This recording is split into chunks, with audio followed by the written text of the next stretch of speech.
जरूरी सूचना है आप सभी स्टूडेंट्स के लिए।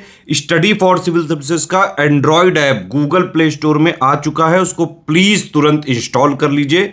और अगर आप स्टडी फॉर सिविल सर्विसेज के सिर्फ ऐप से कोई भी कोर्स, कोई भी पीडीएफ परचेस करते हैं तो उसमें अप्लाई कूपन, अगर आप ज्ञान सर जो है आप उसमें अप्लाई करते हैं, ये कूपन कोड है, तो उसमें 20% फीस तुरंत माफ हो जाएगी। मतलब 20% डिस्काउंट तुरंत उसमें लग जाएगा।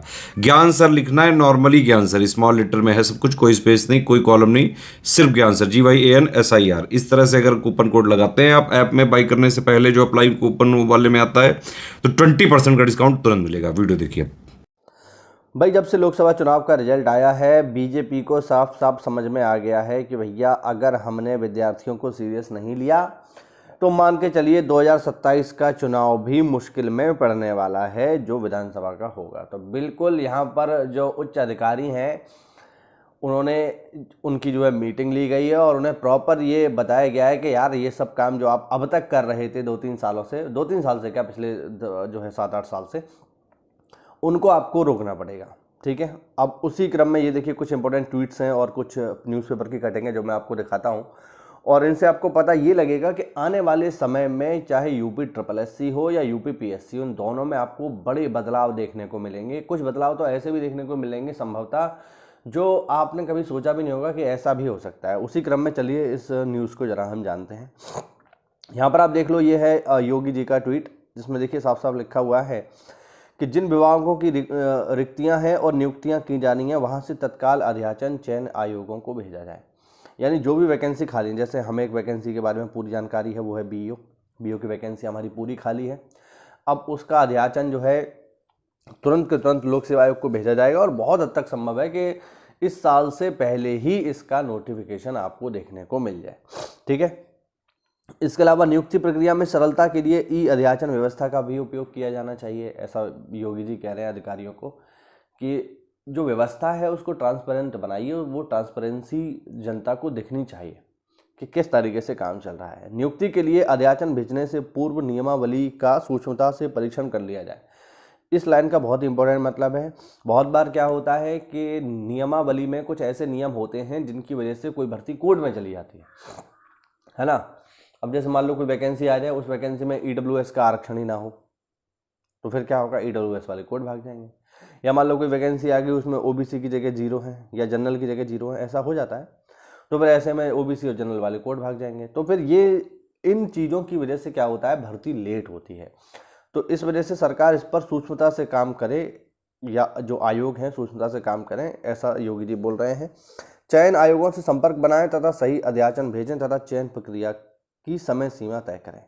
ये लाइन यार बहुत ही इंपॉर्टेंट है। चलो मैं मानता हूँ कि एक बार को यूपी PSC तो चलो ठीक है, फिर भी ठीक काम कर देता है, लेकिन यूपी SSSC तो भाई सच में, मैं सच बता रहा हूँ, इनके तो अधिकारियों का वेतन भी भर्ती के हिसाब से होना चाहिए कि एक भर्ती आप करवा लोगे तब आपको वेतन मिलेगा। आप भर्ती पूरी नहीं करवा पाओगे, वेतन भी नहीं मिलेगा। तब इनको समझ में आएगा कि 6-6 साल 8-8 साल भर्ती रोकने का नतीजा क्या होता है। हमारे जैसे विद्यार्थी, आपके जैसे विद्यार्थी जो एक नौकरी की तलाश में हैं, उन्हें जब 6-6 साल लग जाते हैं, 8-8 साल लग जाते हैं एक नौकरी के लिए, तब इन्हें एहसास होगा कि कितना समय लगता है, कितना टाइम लगता है और कितना पेशेंस विद्यार्थी को रखना पड़ता है। समाज के कितने ताने सुनने पड़ते हैं कि इनकी तो नौकरी लगने वाली थी, कब जाएंगे नौकरी पर, झूठ बोल रहे थे, फलाना ढिमकाना, हजार बात है। मेंटली टॉर्चर है ये एक तरीके का। तो बिल्कुल इस पर भी काम होना चाहिए। दूसरी चीज़, यहाँ पर एक और ट्वीट देख लीजिए कि वही ट्वीट है, मतलब फिर से जो है, और ये लाइन देखिए बहुत इंपॉर्टेंट है कि चयन प्रक्रिया की समय सीमा तय की जाए। इसका देखिए इसका प्रभाव क्या होगा। इसका प्रभाव ये होगा कि जो भी वैकेंसी चल रही हैं उनको एक समय सीमा में ही तय करना होगा। 1 साल के भीतर, मेरे हिसाब से 1 साल के भीतर एक भर्ती हो जानी चाहिए, है ना। 1 साल बहुत पर्याप्त समय होता है, प्री के लिए भी, मेंस के लिए भी, इंटरव्यू के लिए भी। 1 साल में भर्ती हो जाए।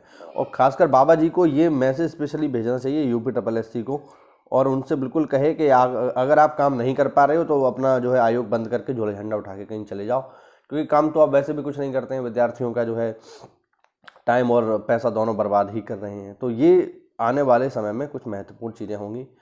एक न्यूज़ और भी है, इसको भी देख लो। यहाँ पर आप देख लीजिए, अब बड़े पैमाने पर भर्ती की तैयारी, शासन स्तर पर अटकी यूपी PSC की भर्तियों को शीघ्र हरी झंडी मिलने के आसार।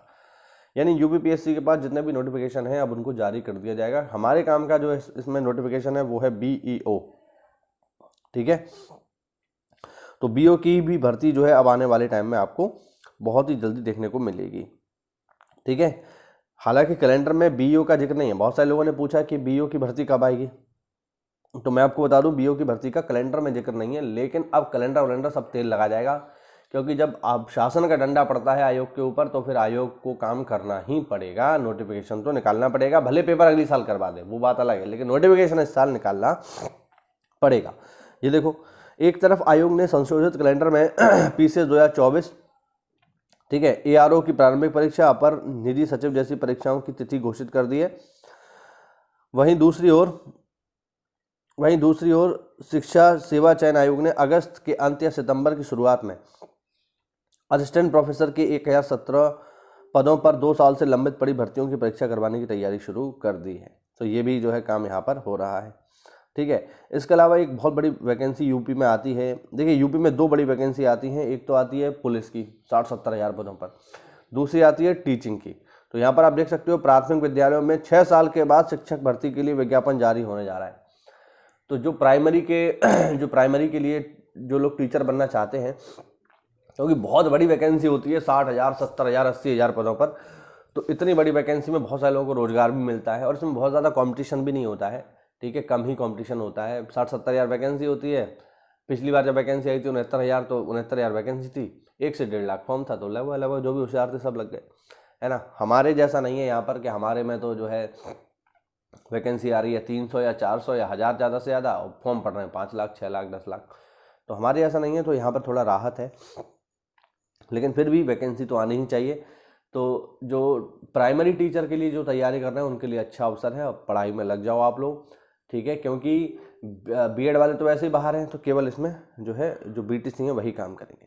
हमारी जो परीक्षा है उनके बारे में भी यहाँ पर जानकारी दी हुई है। देखो आप, उत्तर प्रदेश लोक सेवा आयोग से कई भर्तियों के अध्याचन रिक्त पदों के मिल चुके हैं, लेकिन पाठ्यक्रम संशोधन, स्क्रीनिंग परीक्षा संबंधित नियमावली और परीक्षा योजना आदि को शासन से मंजूरी मिलने के बाद ये भर्तियां अटकी हुई हैं।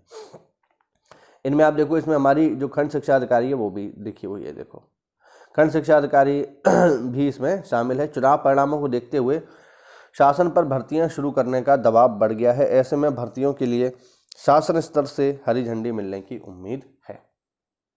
तो ये जो है यहाँ पर चीज़ें चल रही हैं। कुछ भर्तियाँ तो ऐसी हैं जो बहुत लंबे समय से अटकी हुई हैं। जैसे यहाँ पर आप देखो, जैसे लोअर पीसीएस भर्ती के लिए अभ्यर्थी 6 साल से इंतजार कर रहे हैं। तकनीकी सहायक के लिए व राजस्व निरीक्षक के लिए 9 साल से इंतजार कर रहे हैं। भाई 9 साल पहले आई थी, बताओ यार, राजस्व निरीक्षक, यार बताओ, आप इमेजिन करिए। लोअर पीसीएस की तो बिल्कुल ऐसी कर दी जब तक यूपीएससी के पास भेज दिया, है ना। लोक सेवा आयोग के पास था तो हर साल 1.5 साल में आ जाता था। यूपीएससी ने तो बिल्कुल इसको बर्बाद ही कर दिया, ठीक है। वन रक्षक के लिए भी 6-6 साल से इंतजार कर रहे हैं। वीडियो वाले भी जो है 6 साल से इंतजार कर रहे हैं। तो बहुत सारी भर्तियां यहाँ पर अटकी हुई हैं, ठीक है। एक चीज़ मैं और आपको बताना चाहता हूँ जो आप जान लो, वो है ये भाई कि हो सकता है, देखिए मैं इसके बारे में कंफर्म नहीं हूँ, लेकिन हो सकता है कि इस बार सरकार पैट को समाप्त कर दे। इसकी भी संभावना देखिए बन रही है। कुछ सूत्रों से मुझे पता चला है कि जो पैट परीक्षा है, क्योंकि ये बहुत ही खराब है भाई। पहले आप प्री करवाए, छोटी सी नौकरी के लिए आप प्री करवा रहे हो, मेंस करवा रहे हो, 2-2 बार विद्यार्थी को जो है इधर उधर भगा रहे हो, फिर डीबी करवाओगे, लखनऊ बुलाओगे, दुनिया भर का झंझट है यार। तो सरकार को इस पर भी विचार करना चाहिए कि पैट को समाप्त करें। मेरी तो डिमांड यही है कि पैट को समाप्त कर देना चाहिए। कोई मतलब नहीं, डायरेक्टली आप पेपर लो, जो सेलेक्ट उन्हें नौकरी दो, जो बाहर है उन्हें दूसरा अवसर दो। तो पैट को समाप्त करना चाहिए। हालांकि शासन स्तर से भी इसकी कोई जो है बात चल रही है कि हो सकता है इस बार का पैट का नोटिफिकेशन आए ही ना और पैट को समाप्त कर दिया जाए, क्योंकि ये बहुत ख़राब है। मैं तो यही उम्मीद करूंगा कि ये समाप्ति हो जाए। बाकी अगर आप लोग, देखिए अभी क्या है, इस तरीके का समय है कि अगर आप लोग आवाज़ उठाएंगे तो आवाज़ चलेगी, ठीक है। तो थोड़ा सा आप लोग ट्वीट वगैरह करिए पैट को लेकर के कि पैट समाप्त हो जाए, क्योंकि पैट तो लगभग हर व्यक्ति देता ही है यूपी का जो सरकारी नौकरी की तैयारी कर रहा है। तो अगर ये समाप्त हो जाए तो विद्यार्थियों के लिए अच्छा रहेगा, डायरेक्टली पेपर में बैठने का मौका मिलेगा और सफलता के चांस कहीं ना कहीं बढ़ जाएंगे। तो ये इंपॉर्टेंट न्यूज़ थी आज की, मुझे लगा मैं आपसे शेयर कर दूं। तो बढ़िया, देखो तैयारी करो और वैकेंसी धड़ाधड़ आएंगी और पेपर भी खटाखट होंगे। तो अच्छी बात है ये, हमारे लिए बढ़िया बात है। विद्यार्थियों के बारे में सरकार ने सोचना शुरू किया है, तो अच्छी बात है। इससे हमें ही डायरेक्टली या इनडायरेक्टली लाभ होगा, तो मिलते हैं साथियों अगली क्लास में, तब तक के लिए जय हिंद, जय भारत, वंदे मातरम।